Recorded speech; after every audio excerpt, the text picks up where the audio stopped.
এবং আল্লাহর আদেশের প্রতীক্ষায় অপর কতকের সম্পর্কে সিদ্ধান্ত স্থগিত রইল, তিনি উহাদেরকে শাস্তি দিবেন না ক্ষমা করিবেন, আল্লাহ সর্বজ্ঞ প্রজ্ঞাময়।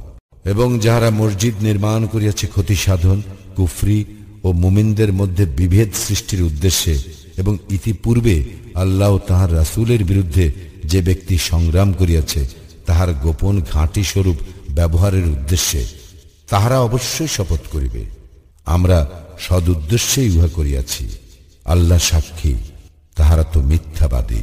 তুমি ইহাতে কখনো দাঁড়াইও না, যে মসজিদের ভিত্তি প্রথম দিন হইতে স্থাপিত হইয়াছে তাকওয়ার উপর, উহাই তোমার সালাতের জন্য অধিক যোগ্য।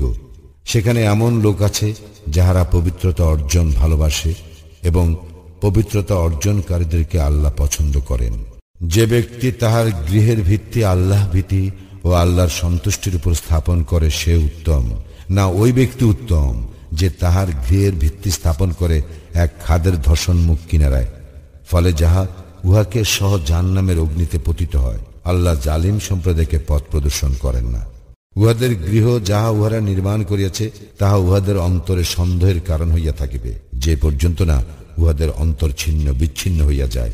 আল্লাহ সর্বজ্ঞ প্রজ্ঞাময়।